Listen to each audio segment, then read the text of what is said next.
Welcome to Novelist Spotlight. This is Mike Consol, your host. Two quick things before introducing you to my guest. First, I encourage you to subscribe to this podcast by clicking on the follow button and also clicking on the bell icon so you are alerted to each new edition of the program. Second, in addition to being the producer of this podcast and interviewing novelists, I am a novelist myself. I've written 4 books, 3 novels, and 1 short story collection. In the episode notes, you will find a short link to my Amazon page and all 4 of those titles. Now, on with our program.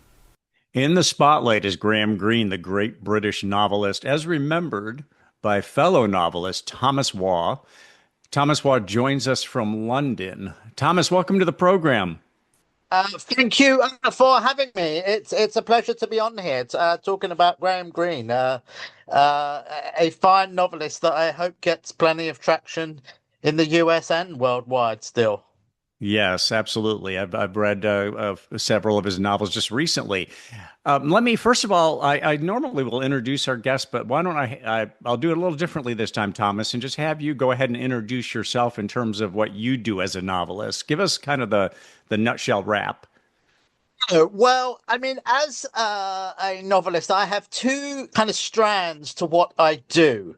I have kind of Lee Child, Jack Reacher type thrillers, but I also write spy thrillers, which are more in the mold of kind of Graham Greene entertainments.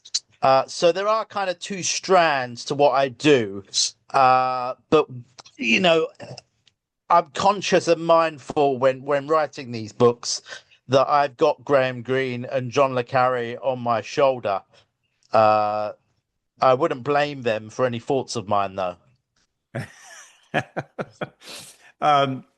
Very well. So Graham Greene runs. I mean, the work that he did, of course, is stuff that I'm sure was influential to you, or the kind of things that inspired your own work. Correct? Without a doubt. I mean, especially for the spy thrillers, obviously. I first encountered Graham Greene, it would have been a couple of decades ago now, I think, where in a former life, I used to be a publicist.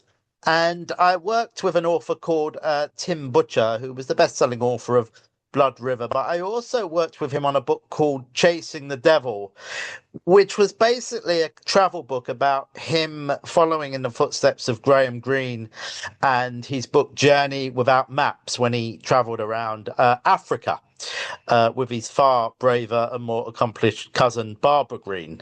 So that was my first encounter with Graham Greene. And then I subsequently kind of saw the film, funnily enough, The End of the Affair, and read that book. But that's my favorite. That is my favorite novel. Well, it's a perfect novel. I mean, there's not a paragraph wasted, and it is a fine book. I mean, it's a kind of book that other writers wish they could write. Mm-hmm.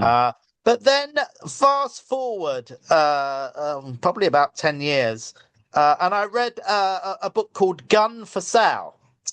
Which is a kind of entertainment of Graham Greene about a hitman. And this kind of sparked an idea of mine to write a kind of modern Graham Greene thriller with a modern hitman that kind of folded in some of Greene's, in the kind of characters. They're isolated, they're depressed, they're kind of ill at ease and ill at odds with the world.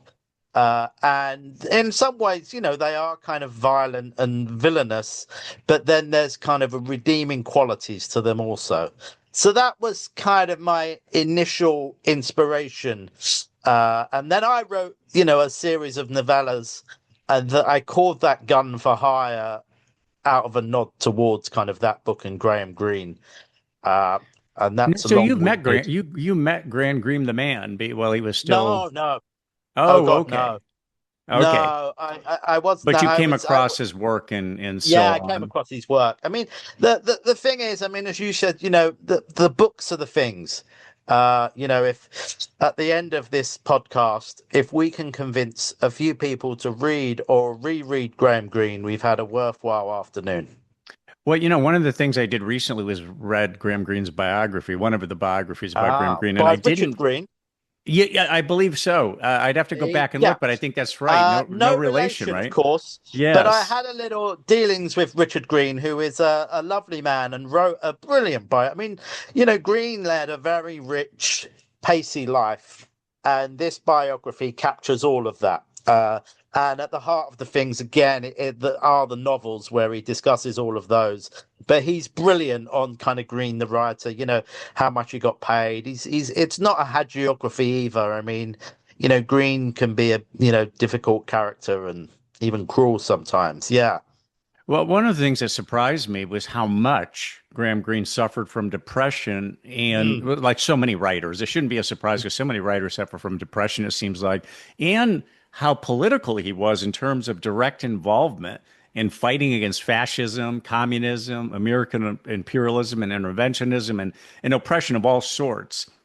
I And it mean, almost partly he was an excellent journalist, and because of his fame and the fact that he could go to these trouble spots with more connections than most people, he did shine a light on the likes of Haiti and Cuba. And problems there, where he did kind of popularize these places and hotspots where they probably weren't being covered years ago as much. Our Man in Havana, one of his Yeah, novels. exactly. Uh, Uh, I but mean, it seemed to me that he was putting himself at risk a lot of the time, almost not caring because he was so depressed and maybe suicidal. That so what if there I is an end up argument. I dead? think he had a fight against boredom that these kind of trips and causes helped with. I mean, his liver was more in danger than the rest of his body, though. I suspect in most of these instances, I mean, he would have been sort of known the right people. He wasn't that reckless, it seems. I've met a lot of foreign What was correspondents, his and drink? What was his drink before you talk about I think his whatever was available, I suspect. I mean, he always kind of tried the local delicacies, and obviously in the Far East, he tried opium.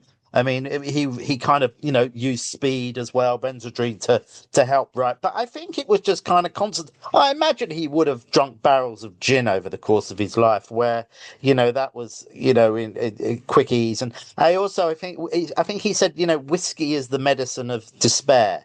So Oh, there you he go. would have had lots of whiskey, but I suspect he drank what came to hand. Now you were Like saying that all he good probably wasn't Englishmen. as reckless as Yeah. it seemed. That when he would go to these regions, he would take measures to help protect himself. Yeah, But clearly, he was they putting all do. himself at risk to some Oh degree. yeah, I mean he made some enemies, of course. I mean Papa Doc of Haiti kind of highlighted him as a kind of enemy of the people, which actually Green embraced really because it meant that his kind of criticisms were on the spot. I mean, Green also put himself in danger in terms of litigation as well. That was where he kind of shot his mouth off rather than shot a gun. Yeah. And there were a few court cases. And I think that was more foolhardy than courage, of course. No, he actually worked then with MI6. Was he working as an outsider with MI6, or was he an actual Well, employee of I mean, MI6 at some in point? terms of Green's biography, the one thing it doesn't really cover so much, and this is partly because Green didn't really talk about it himself, was his work for MI6. There is a new book out by a chap called Robert Vercape, I believe, which is called The Writer and the Traitor. And this is a kind of dual biography of Green and Kin Philby, who really was a nasty piece of work. And it goes into a lot more detail about actually what Green did for MI6, where it wasn't that glamorous, but he really did work in intelligence on a day-to-day basis, and he worked under Philby as well. Obviously, he had his kind of posting in Africa, which led to the heart of the matter, which is again a fine book. And then he worked back in London as well. He didn't always get on with his superiors in MI6, although he did get on with the Kim Philby. But he did kind of quit at the end of the war. His kind of work was done. But he Mhm. did do a bit in the intelligence services. Yeah, he just was kind of faithful to the Official Secrets Act, or the equivalent then, that he wouldn't talk about it, and he never really boasted about it either. He was quite modest on that front. Graham Greene was described himself supposedly as both a Catholic and a skeptic. Do you know anything about that? That's really all I know, and I'm wondering, do you have any insight as to what's the skeptical part? Greene, for all of that he wrote about himself, a little bit like Bob Dylan today, we still don't really know exactly what he thought about certain things. The books give a great guide, but these are characters who are full of, ambiguity and philosophical nuance as well. So Greene used to almost throw red herrings out there as well about what he really thought. So the question, how much of a Catholic was he, is interesting, where obviously he was a convert, and that would theoretically, in some ways, can make you more zealous.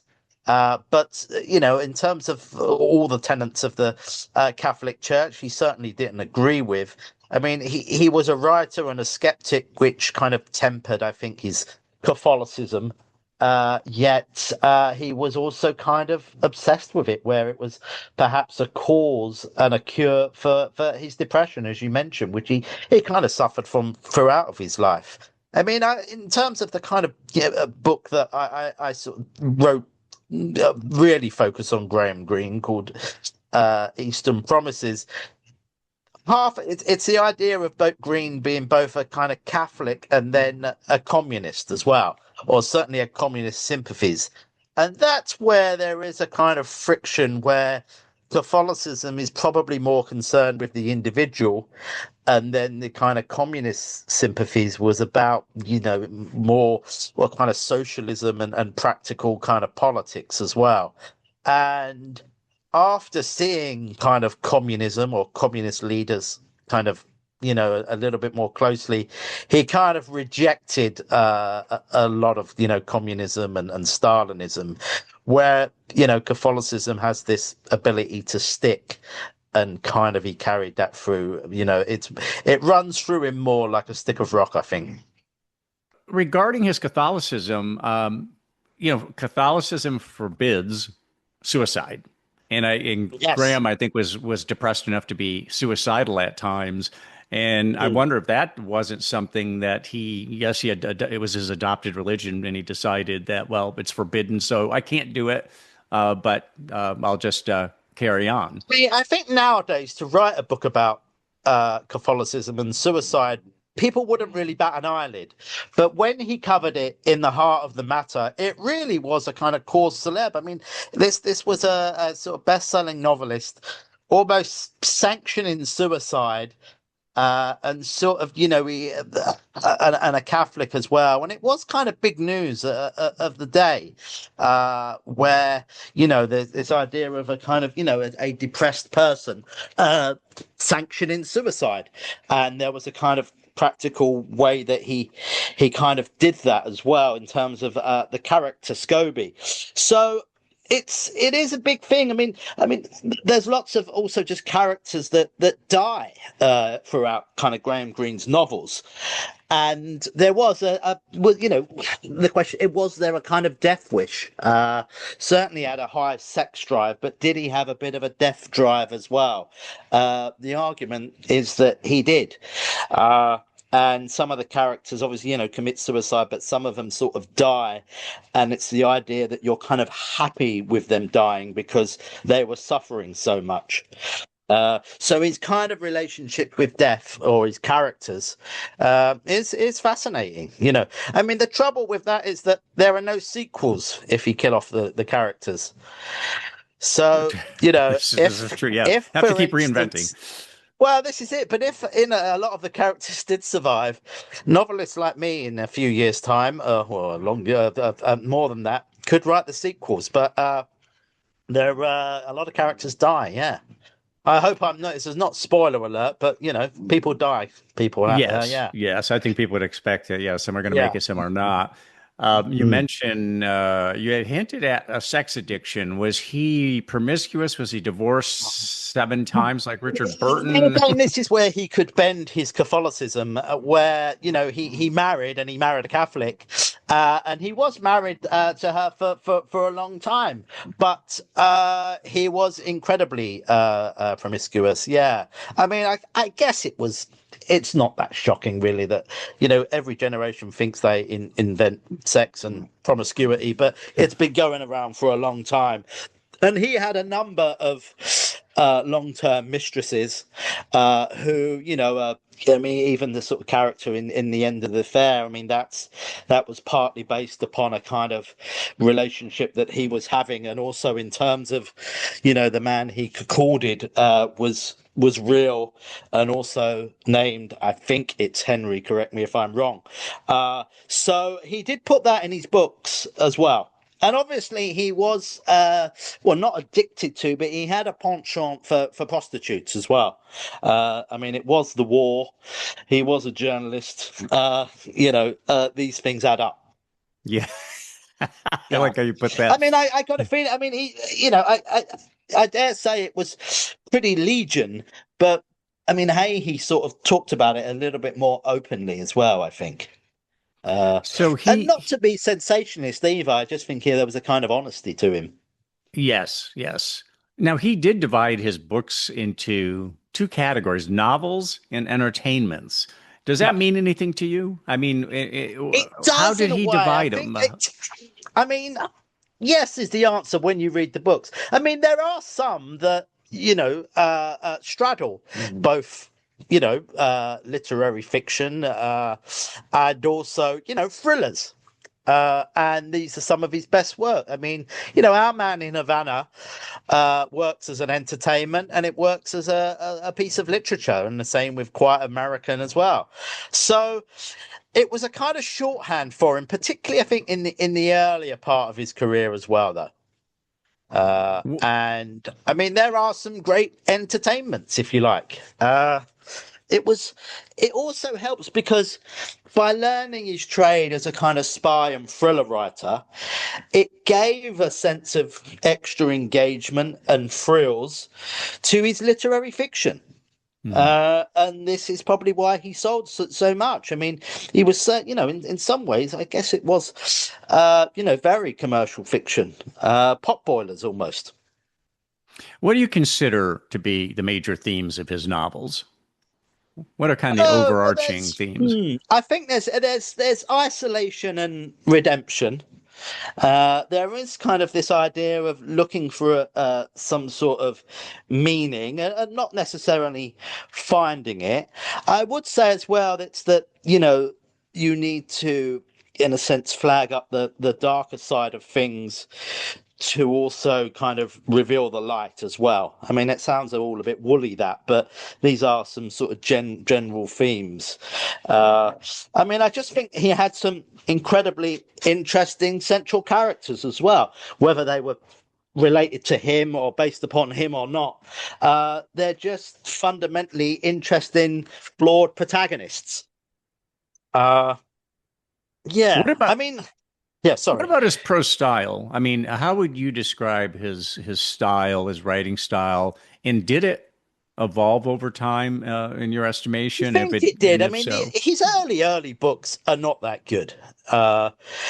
He started to find his voice, if you like, around kind of Stanball trained, obviously Brighton rock as well. I mean, he's mid to late period though. I mean, this is when all the sort of the big books come out, and they're not big in terms of length. So what he was very good at was reducing things down. I mean, in terms of, I kind of work in publishing, and it's less is more.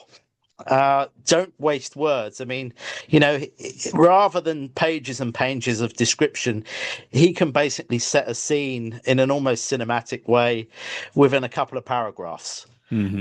These books. So then his books become naturally pacey as well, and rich. So I think that, and again, this is the idea of him being a thriller writer where things naturally have pace, even, the literary novels as well. I mean, he's excellent at kind of, setting in terms of his locations. So obviously it helped that he went there, but it's also just the skill of the writer where he conjures up, particularly things like, South America and Africa brilliantly. I was speaking to someone the other day, they read The Heart of the Matter, and he just kind of, Greene got it. He just, that these books still resonate now. And in places, like Africa and South America, although these books were set, 50 years plus ago, or far more than that even, they do still resonate. There are echoes. He's very good at, picking what's interesting, I guess, selecting what's interesting. Well, and when you talk about echoing today, or resonating today, John le Carré and Ian McEwan have both been compared to Graham Greene, obviously influenced by Graham Greene. How big a footprint has his influence had? I mean, obviously that's a pretty big footprint right there. Two really notable. I think huge. William Boyd's kind of got an ongoing relationship with Graham Greene as well. Le Carré, funnily enough, so Graham Greene endorsed The Spy Who Came In From the Cold, and it was a big thing to make the book a hit. Eventually le Carré had a bit of a falling out with Graham Greene over Kim Philby, funnily enough, but he rightly admired him as a writer. It's a bit, Greene is like Hemingway. I think there's these great touchstones where other writers and journalists want to be like them and write some of their books, partly because they did it. They went to these places and did the hard yards and lived the life of their characters, where that's very difficult now. I mean, John le Carré obviously was a spy briefly, and he had the resources and contacts to kind of go to these places as well. But there's something, I think, grittier about what Greene and Hemingway were doing, and they are kind of admired for that. I mean, I must have said, it's just the sheer power and even beauty of the books. Graham Greene could string a sentence together like few others. Particularly in his dialogue as well, and creating a sense of time and place.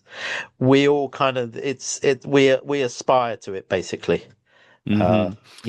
Several of his works have been adapted into films, including The End of the Affair. So what about his storytelling? And I think you hinted at this earlier, Thomas. What about his storytelling translates so well to the screen?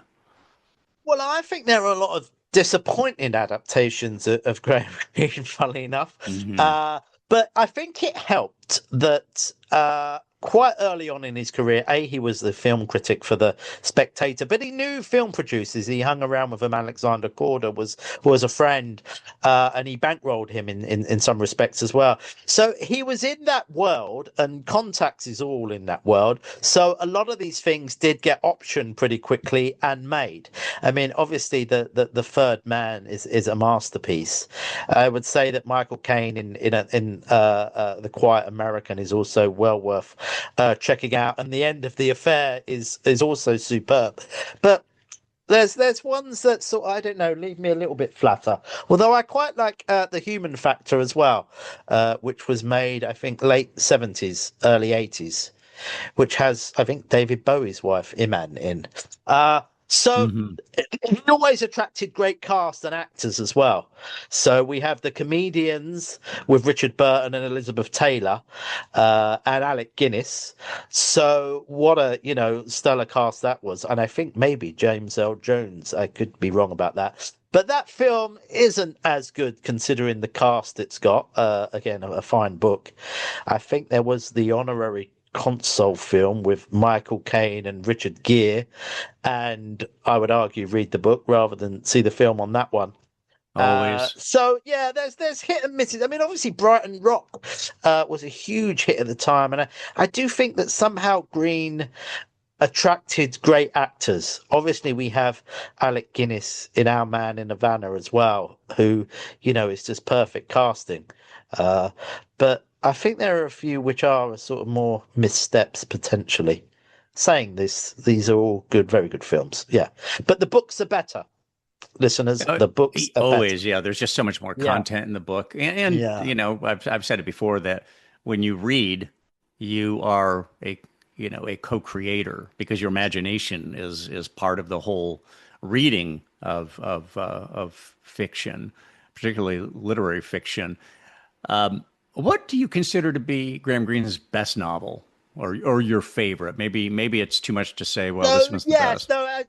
I thought you may ask this, and while I was walking my dogs, and so I actually sort of mentioned sort of the top five in this novel, Eastern Approaches, which I wrote, and I'm gonna sort of reel them off or try to. So we have, I mean, these are the books as well which I reread, and it's quite we all kind of are quite time precious and we all read a lot, but I think it's a testament to them when we reread the books and revisit them. So I mean, I must have read a Quiet American about 5 times.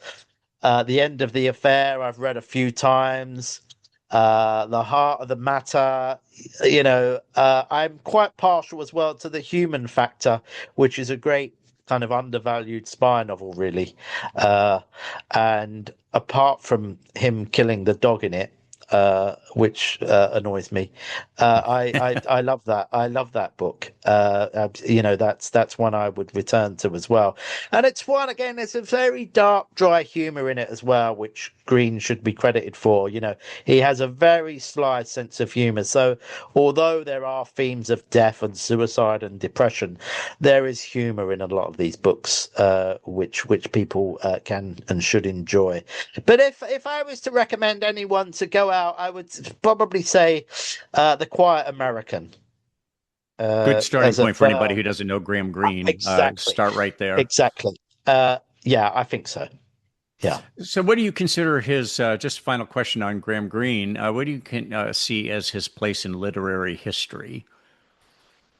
Well, I think he will continue to be read, despite him not being on school syllabuses, rather than because of it. I just think that in terms of the pleasure of reading and hanging around with some interesting characters, people will read and reread the best of Greene's work. It has something to say about the world. The world will always be full of some nasty dictators, some idiot communists, some sort of depressed alcoholics, and it's not a bad kind of place to be in some ways. The Greenland, if you like, where it will teach you a little bit about the world and or Greene's world. I just think that world will resonate. Yeah. I mean, ultimately, they are, they're entertaining, and I do think that more than most writers, he can teach you how to write. You read this stuff. You kind of read someone like William Boyd as well. If you are a novelist, these people, can teach you how to write and self-edit. So I think that lots of writers will always return to Graham Greene, as well as readers. Why isn't Graham Greene in class syllabuses? I just think he will be considered too controversial, really. These books probably used to be on the syllabus, but I don't think they are now. John le Carre isn't on any, syllabus, really, to my knowledge. And this guy, again, will engage students and get them to read more. So, I just think, that they should be. Yeah, I mean, I'm not sure. I just, we could all argue that that's up to the professors, right? I mean, they make these decisions. Well, the kind of educationalist, yeah. I mean, you should be read at, what's the equivalent UK at A level. Well, they might say, hey, after Shakespeare and Joyce and Evelyn Waugh, there's no room for anybody else. Well, yeah, I just think that what he will do is what about Evelyn Waugh? Evelyn, your name is Waugh. Your name is well. Yes. So it's a nod towards Evelyn Waugh and Catholicism. Now, also in terms of the kind of, I mean, it's a very weak pun, but the hero, one of the heroes, protagonists is called James Marshall, who's an ex-soldier, and there's lots folding in about war where he was in Afghanistan. So that's kind of that's what's behind War. But there is, I mean, I'm a far greater fan of Graham Greene than Evelyn Waugh. I mean, they knew each other, and I mean, Evelyn Waugh was probably an even bigger and, in a sense, more authentic Catholic, but they were quite bitchy towards each other sometimes, I think, Greene and Waugh. But then again, writers are always kind of bitchy towards each other. I don't think that's any Yes. big scoop. Yes. Yeah. So what about Thomas Waugh, in your beginnings? When did you know that you wanted to write? Well, I mean, it was probably in my early 20s, and it was from reading a lot. I mean, I kind of, before I sort of encountered Graham Greene, I was kind of obsessed with Tolstoy and Dostoevsky and Chekhov. So I kind of wanted to write literary fiction, then realized I've got to eat. And I'd like to order non-house wine every now and then. So I realized that I needed to write, a lot more commercially. So I thought to myself, okay, I do love the likes of Graham Greene, but I also appreciate, what the likes of Lee Child does as well. So I wanted to create a kind of hybrid of Jack Reacher and Graham Greene. And that's when I sort of wrote these first novellas, which are put together under Gun for Hire. And then I wrote kind of these spy thrillers, which are heavily influenced by Graham Greene. There's lots of nods towards that. Although one of the characters as well is called Daniel Ambler, which is a nod to Eric Ambler as well. So I am sort of standing on the shoulders of giants in that respect. That's a good place to be. Yeah. So how many novels have you written now, between novels and novellas? Thomas how many Waugh books? has now written six novels, and then there's one book, A Gun for Hire, which is a collection of 3 novellas. So the latest one is Time to Kill, which is set in London, and it's a kind of revenge thriller where basically he goes around killing lots of drug dealers. Yeah, there's very little Graham Greene like. I mean, it's not like Graham Greene like, really, to be honest. But it's quite violent. Which again, some of Graham Greene, there are these flashes of violence. There's, he's not afraid of spilling some blood, although he doesn't really do action scenes, funny enough. So that's I've kind of completed this James Marshall trilogy, and there's a character in it called Daniel Ambler, who is a novelist, a spy novelist, and a spy. So I've also written 3 novels under him as the main protagonist, but they kind of make cameos in each other's books. I do prefer writing the spy novels, I must confess, and that's what I'll do next. I'm just not quite sure what will happen. Yeah. What is it about the spy novels that is it just more bracing for you? Well, I mean, I've spoken to this about a few people and spy novelists and crime novelists. I mean, the great expert on the old spy novel is a chap called Paul Burke, who is bringing out the encyclopedia of spy novels next year. And he's also the editor of Aspects of Crime. And I think that spy novels are kind of posh crime novels. And largely because of John le Carré and Graham Greene, if you want to get snobby about it, it's the kind of the sort of superior crime novel is the spy novel.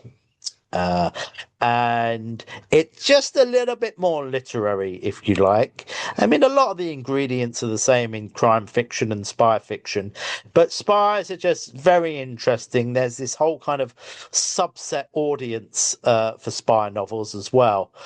And, there's lots of kind of in-jokes. And there's plenty going on in the world. I mean, basically, the Cold War, the old enemy of Russia, it's endlessly kind of fascinating, really. Talk about your writing regimen. Are you a morning writer? Are you catch as catch can, or an evening writer? So unless I'm quite busy during the week, I tend to write on the weekends, although if I need to up my word count in the summer, once the sun comes up, I can write. and I'm a morning person really. Although I also can go on a train and sit in a bar and write notes in a pad as well, which I then write up on a weekend. Everyone has their own formula. It's about kind of working out what works for you, and that kind of works for me, I guess. Yeah. Often when I'm writing a spy novel, I will read the likes of Graham Greene and John le Carre again, and a few others as well, just to just immerse myself in that kind of world and atmosphere. There are some writers who kind of steer clear of reading kind of anything similar, but I tend to immerse myself in it. Yeah. Was there a turning point in your career? Was there a time when you felt like there was a breakthrough, whether it was a great piece of advice you were given, or you just maybe put in enough hours that it's like, wow, this is starting to flow? Yeah. It's a good question. I've also have a career under another name as a historical novelist. So that certainly happened a good decade ago or so, where I wrote a best-selling book. And then there was that click moment then where I found my voice, for want of a more trite cliche. And it did come a bit easier. And by selling lots of books, I was inspired to write more and similar books, and I did, and those thankfully sold well. But then I was getting a little bit bored, and I needed to do something else. So one of the things I did do was create Thomas Waugh to write thrillers and spy novels. So my breakthrough came free Thomas Waugh. And the good thing about Thomas Waugh compared to writing historical fiction is there's not so much research. There's about a fifth of the research to do. Where if you're writing about the medieval world, ancient Rome, World War II, you've got to do a lot of research. Where writing about nowadays, although there's more humor probably to be had as well, that becomes easier. There's a certain relaxation of not having to read a 500-page book on medieval history to create one paragraph in a historical novel. And it's a lot more What name do you write pleasurable. under? Your historical novels are written under what name? Well, that's Richard Foreman. Richard Foreman, okay. So that's yeah. And how many of those have you produced? Richard Foreman has written over 20 novels. So you're very productive. You're write closing in on 30 novels books a year. I try and write 2 short novels a year, and sometimes I do it, sometimes I don't. But I roundabout I get there. Do you think that the novella is when you stop and consider the era we're living in, Thomas, and the social media era, the real slapdash video, short postings, and all that. Attention spans. Do you think that, the shrinking attention span, do you think that the age of novellas has kind of arrived in a way it wasn't before? Well, I have written novellas. But I write them as series. So in terms of being time precious, for instance, and you've got it's a volume business in many ways.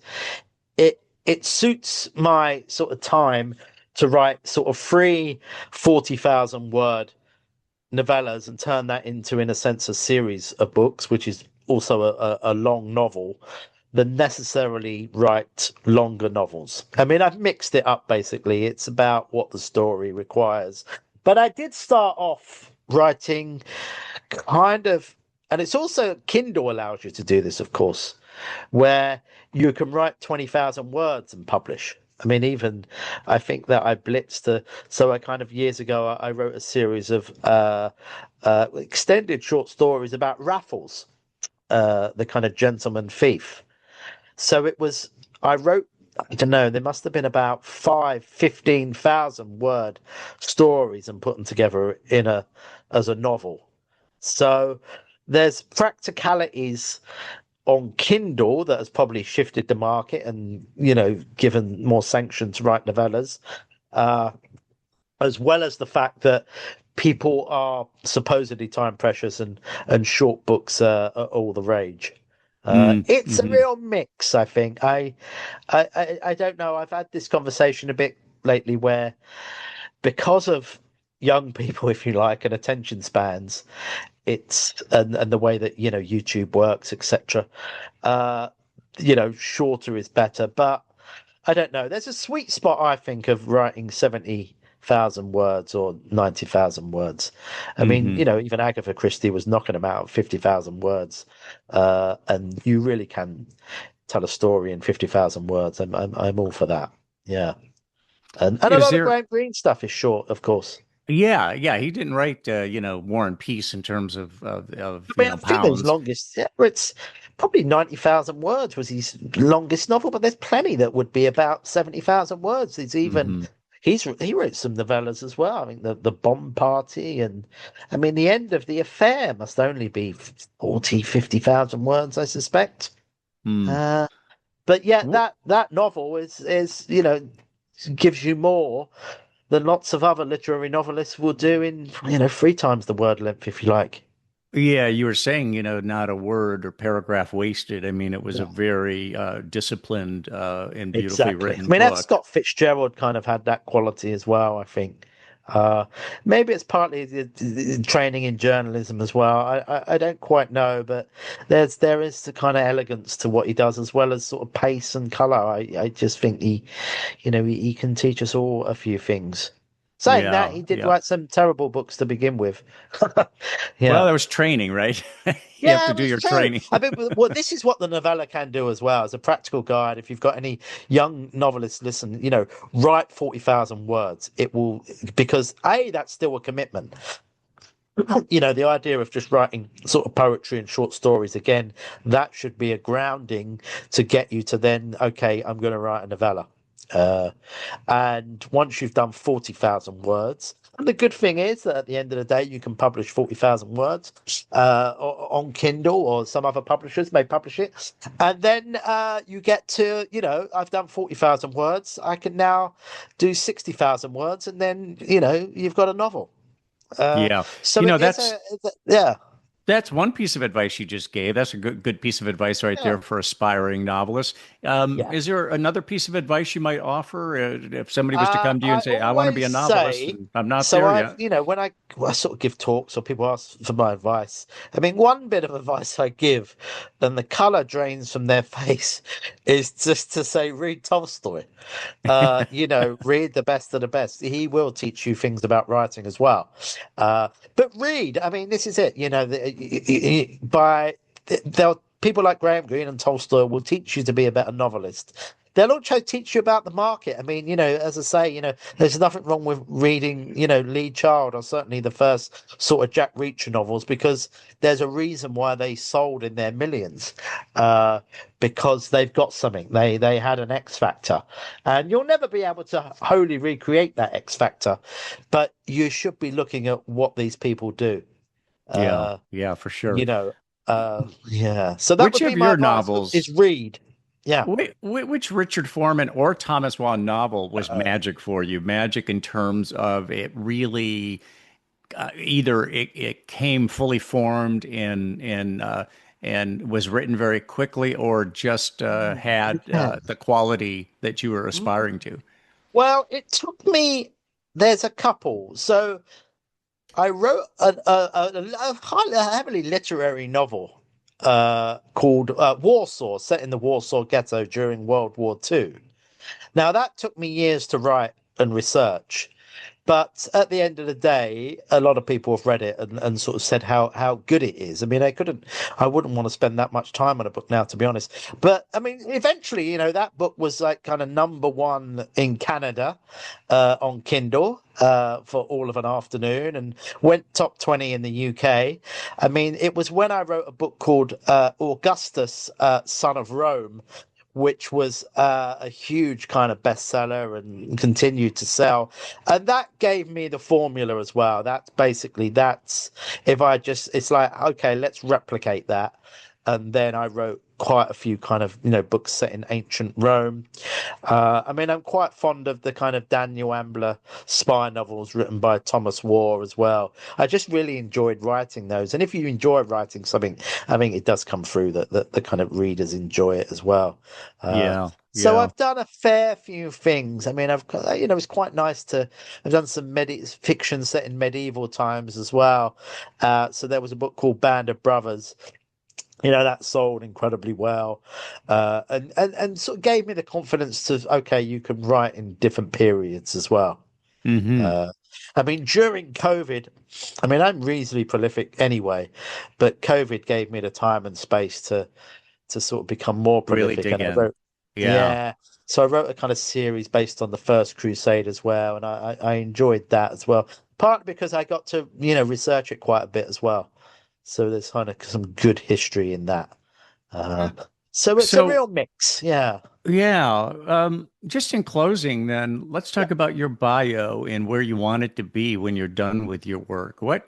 How do you want your bio to read when you're done with your work? He spent all his money. No. Well, I love George Best. I like George Best's, the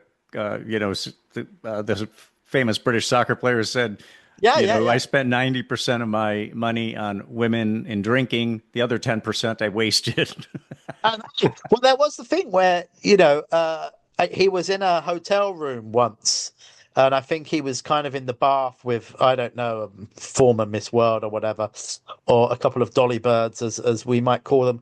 And then a journalist came in and asked him, where did it all go wrong? And he was sitting there, sandwiched between two women and drinking champagne. So in terms of, what was his answer? His answer was the visual, right? Well, I don't know how he answered, but basically the journalist asked, where did it all go wrong? But he had a wonderful time. I did meet George Best a couple of occasions, funny enough. Oh, you did? Okay. I did a book signing with him because many, many years ago, I worked in a bookshop and did book signings, and I did one with George Best. He was a lovely man. And then years later, I met him in a pub, which was a bit sadder because, I was there sort of a pretty young man. It was just before a wedding or whatever, and I was there with a friend of mine. And it was George Best. This guy is a legend. But he was sort of sitting there on his own, head over a sort of vodka and tonic or whatever, looking a bit lonely, basically. It was a bit, and that sort of brings me to what will happen to me at the end of my life, probably. I don't know. I don't know. It's, the good thing about writing is you'll be out. I know writers that are 80 plus and still going. Yes. And engaged and enjoying it. I think that I'll just never get bored with reading or writing. And as much as, crap that goes on in the world, that's not a terrible thing to kind of, you think about somebody like an athlete and how short a career an athlete has, exactly. or what do or technologists, they end up kind of falling behind on stuff. But when you're a novelist, when you're a writer, you can be in. Well, Philip Roth did some of his best novels were in his 80s. Yeah, he had that really productive Greene had period. A great third act as well, really. So you can, it's also quite cheap to do. It's both a hobby and a profession. So, in the sort of twilight years, it will continue to be so as well. There's always, I always tell myself I'm going to give myself a break from writing, but then a week later, just an idea will pop into my head, and I'll probably start writing, another book. It's, it's quite lucky like that. I don't really believe in writer's block, to be honest. Not with my sort of desire to have more non-house wine. I always get inspired to keep writing. But it's that's a nice place to be. I do feel lucky and grateful in that regard. It's the other piece of advice is to writers is keep writing. Get it done as well as get it right. You've got to keep on keeping on. Yeah, it's an act of faith. It really is an act of faith. I mean, it comes to you if you keep at it. It comes to you. Oh, absolutely, without a doubt. It does get easier. The harder you practice, the luckier you get. I mean, I would say as well, years ago when I sort of started writing, and this is probably the same for lots of people, pardon me, you do start off starting lots of works and you never finish them. Yes. But ultimately, I will not start a novel now that I won't finish. I mean, that's it. You've got to be, put it through some stress test your idea. But yeah, once you start, I'll get it done. I mean, I write lots of series as well. So it's about committing to, say, 3 books. But it just, it gets done. Yeah. By hook or by crook. Thank you for coming on the program. Really appreciate your time and your insights. Oh, that's my pleasure. No, it was fun. Yeah. I mean, it's a bit of a gloomy afternoon here in London. But this has been a highlight. Thank you.